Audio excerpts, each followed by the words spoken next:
Hello, great people. It don't happen, no. Former President Olusegun Obasanjo don't flog Bola Tinubu again, no. This time around, he throwing weight behind President Donald Trump. Say, Trump, I beg they come. That military action where you want bring on Nigeria, bring them all. Because this guy waiting for power, Bola Tinubu, he dey very incompetent. He no fit protect Nigerians. In fact, he just open his eye, they look as bandits, terrorists, Boko Haram, all these Yamayama guys, they do bad things for Nigeria. Obasanjo talk say Nigeria get right to seek external intervention if Bola Tinubu no fit protect them. On this episode of Politics with Joshua Plug, I will be playing you the video of the former president Olusegun Obasanjo. Then when we come back, we'll be dissecting the associated issues as regards what the former president said, the weight of his statement, the message, the messenger. What is the level of truth and untruth in what the former president said? What is the implication of this for Bola Tinubu and his government, especially as the 2027 presidential election approaches? We'll be dissecting all this and a whole lot more on this episode of Politics with Joshua Plug, Dr. Omosholadeji. If you are watching me and you are yet to subscribe, of course, do well to subscribe to this channel, because now every day I dey drop tori and na hot tori now they bring come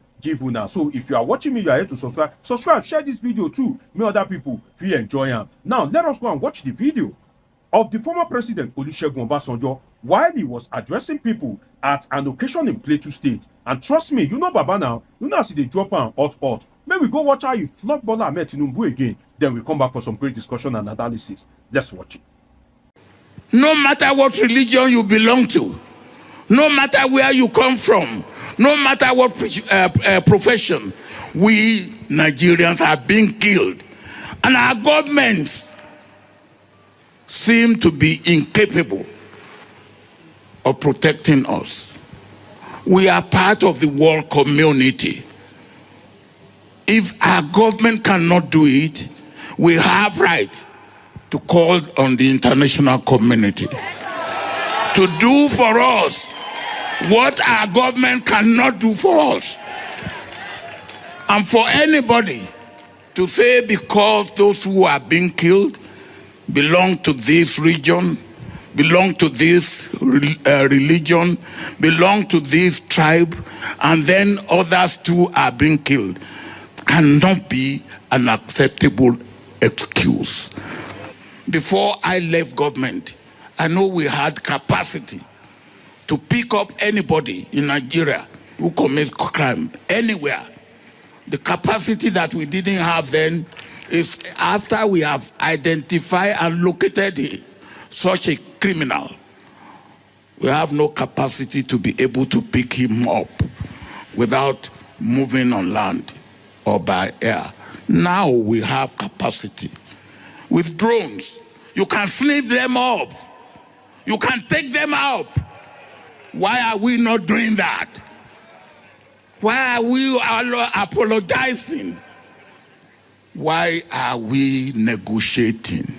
There you have it. Former President Olusegun Obasanjo asked a very important question in that particular video, and I will try to answer those questions for you. The question is, why are we not taking out the terrorists? Why are we negotiating? These are two big questions that Nigerians have been begging for answers. That why are we negotiating with these guys? Why are we not taking them out? I will be answering that particular question that the former president asked. I will be answering them. But before I go into that, let me first of all speak about the passion at which Obasanjo spoke in that particular video. It is an uncommon passion. The former president is known to be somebody that usually speaks gently or averagely gently. But in that particular video, he was very passionate. What can make him to be that passionate in that particular outburst, as documented in that video, is three things.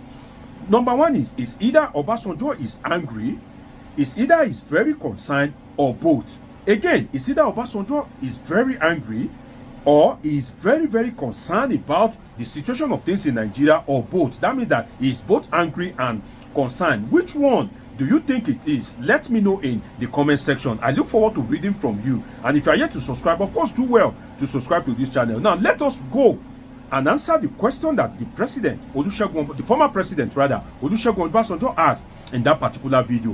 Why are we not taking out the terrorists? Why are we negotiating? Let me give you an answer to that. Number one is politics. Politics. Nigerian politicians, particularly the political camp of Bola Tinubu, have been more political than presiding over the governance of Nigeria, as they should itself, in the sense that ever since Bola Ahmed Tinubu was declared the winner of the election. If you look at it, Bola Ahmed Tinubu has scored A1 in politics because a lot of people have cross carpet to the APC. He has won over senators, House of Rep members, governors, political bigwigs to his party, despite the fact that his performance is below average. So politically, Bola Ahmed Tinubu have been scoring high. So the energy that he is supposed to devote into delivering the dividend of democracy to Nigerians, the energy that is supposed to devote into tackling insecurity, into providing succor for the Nigerian people. Now that energy, Baba, they devote for politics. And why is he devoting a lot of energy into politics? Well, the reason is simple. One, the person of Bola Ahmed Tinubu. Two, is ambition. You will recall that Bola Ahmed Tinubu is a power-oriented person. And I've asserted before in some of my live videos that Bola Ahmed Tinubu is more of power. He's a power-oriented guy. Give him power, he wants more power. Give him more power, he wants more power. Give him extra power, he still wants more power. So Bola Ahmed Tinubu is somebody that is power-oriented. So ever since he became president, what he has been focusing on mainly is how to consolidate his political empire. And that leads me to 2027, which is his ambition. He needs the consolidation of his political empire, which is putting crisis in the major opposition parties and making sure that all the major states, the key states that can fund the election for the opposition, are taken over by the ruling party. So politics and 2027 is one of the things that is making the president to score below average in terms of security. Another reason is that bandits are stakeholders. What do I mean by that?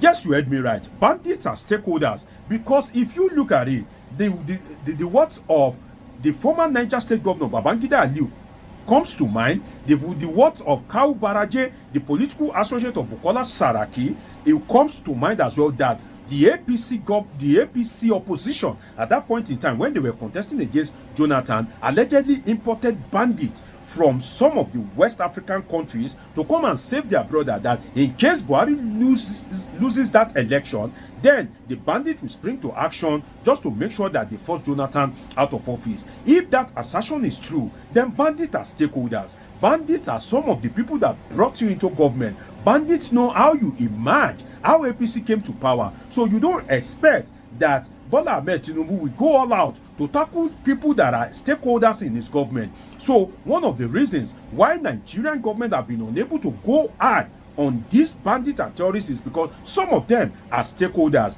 that paved the way or that were strategically positioned to ask if APC have not won the 2015 presidential election. So that is one thing that we need to consider. Another thing is, why are we negotiating? Why are we not taking out these terrorists? Answering the question that the former president asked is the complicity of northern leaders. Some of these northern leaders are pretenders. They believe in the ideals of Boko Haram and some of these bandits. Some of them are just pretending as if they don't want an Islamic state. They want it. Some of them are pretending as if they love Nigeria. They don't love Nigeria. So the complicity of northern leaders is one of the reasons why Bola Ahmed Tinubu cannot go hard on some of these non-state actors.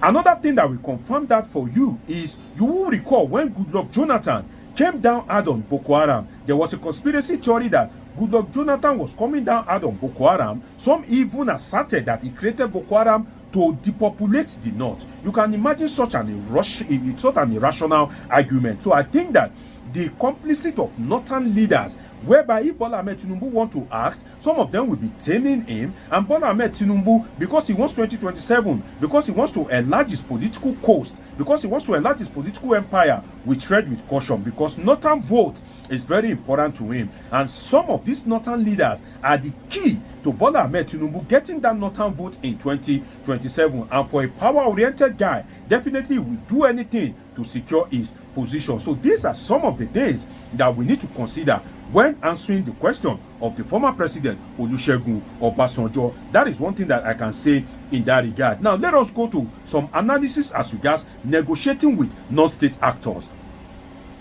You see, I pity Nigeria. I pity Nigeria in the sense that you cannot negotiate from a weak approach. What Nigeria have been doing is negotiating from a weak approach.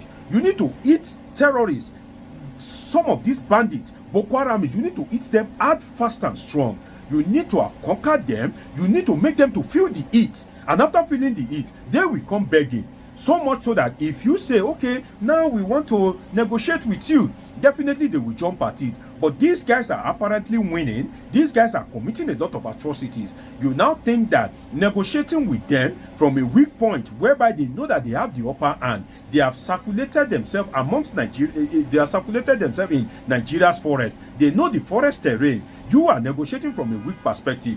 Do you think that they will listen to you? Do you think that they will cooperate with you? So negotiation cannot work from a weak approach. The earlier the government of Tinubu realized this, the better for him and his government. You negotiate when the terrorists have been badly decimated. Is that the case in Nigeria at the moment? Well, if the current state of attacks, the repeated attacks that has been going on is anything to go by, you would agree with me that the bandits are operating from the position of strength, not weakness. That is not the time to negotiate. Show your strength as well. Show your power. Then you can negotiate. Another thing the former president pointed out in that video is, why is Nigeria not using drones? Why is there inadequate military armory? I would answer that.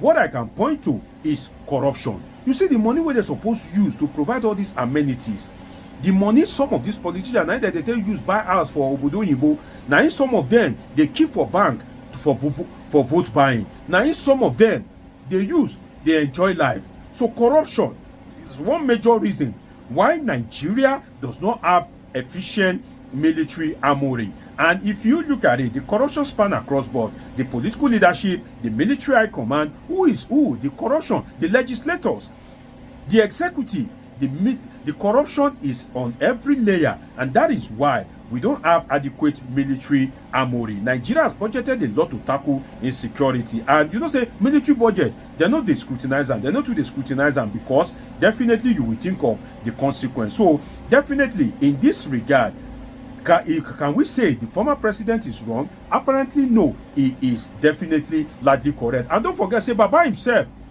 now retired military officer, so definitely he knows what he's saying. Now, one thing that we need to look at is that, let me bring Peter Obi in the sense that, what is the difference in what Obasanjo said and what Obi said?